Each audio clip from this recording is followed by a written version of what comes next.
An 8-year-old girl's brave question about her sick brother stops President Trump in his tracks. His heartfelt response leaves the crowd in tears. The community park buzzed with excitement as President Trump stepped out of his motorcade, surrounded by Secret Service agents in their crisp black suits. It was a sunny afternoon, and the park was filled with families who had gathered for a special event, a meet and greet with the president to celebrate a new healthcare initiative. Children waved tiny American flags, parents snapped photos, and a small stage with a podium stood ready for Trump's brief remarks. But for one little girl in a pink dress, this wasn't just a celebration. It was her chance to ask something that had been weighing on her heart. 8-year-old Emily stood near the front of the crowd, clutching her mother's hand. Her blonde hair was tied back in a ponytail, and her big blue eyes were fixed on the president as he approached the rope line to shake hands. Trump, in his signature navy suit and red tie, flashed a wide smile, waving to the crowd. "Great to be here, folks." "Really great," he called out, his voice booming over the chatter. The crowd cheered, and Emily's grip on her mother's hand tightened. "Go on, sweetie," her mother whispered, giving her a gentle nudge. "You can do it." Emily took a shaky step forward, her small frame barely noticeable among the taller adults. But as Trump reached her spot in the line, she raised her voice, trembling but clear. "Mr. President," she said, her words cutting through the noise. Trump paused, looking down at her with a curious smile. "Well, hello there, young lady," he said, his tone softening. "What's your name?" "Emily," she replied, her voice small but steady. The crowd around them quieted, sensing something special was about to happen.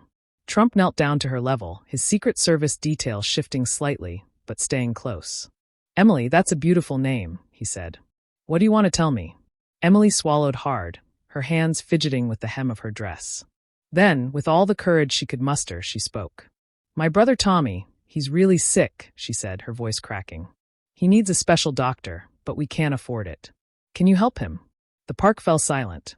The crowd held their breath, every eye on the little girl and the president. Trump's smile faded, replaced by a look of genuine concern. He glanced at Emily's mother, who stood nearby with tears in her eyes, then back at the girl.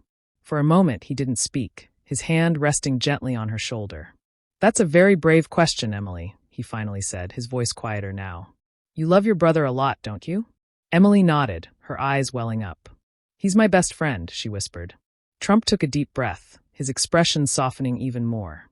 "I'll tell you what," he said, his tone firm but kind. "I'm going to have my team look into this right away. We're working on making healthcare better for families like yours, and I promise we'll do everything we can to help Tommy." A soft gasp rippled through the crowd. Emily's mother covered her mouth, tears streaming down her face. Trump looked at Emily again, his eyes warm. "You're a very brave girl for asking that," he added. "Braver than a lot of grown-ups I know." Emily's face lit up, a single tear rolling down her cheek.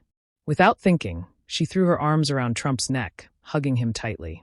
The crowd let out a collective, "Ah," and a few people started clapping softly.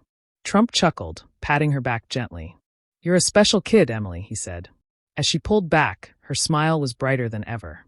Trump stood up, adjusting his tie, and turned to the crowd. "This is why we're here, folks," he said, his voice carrying across the park. "To help families like Emily's. We're going to make things better, believe me." The crowd erupted in applause, some wiping away tears of their own. Trump gave Emily's mother a reassuring nod, then waved to the crowd one last time. "Thank you, everyone. Really fantastic," he called out before heading back toward his motorcade, his Secret Service team guiding him through the cheering families. As the black SUVs pulled away, the park was still buzzing with emotion. But for Emily, the day had changed everything. She knew her brother had a chance, and that was all that mattered. If this moment touched your heart, don't forget to subscribe for more incredible moments like this. Drop a comment below. What would you have asked the president?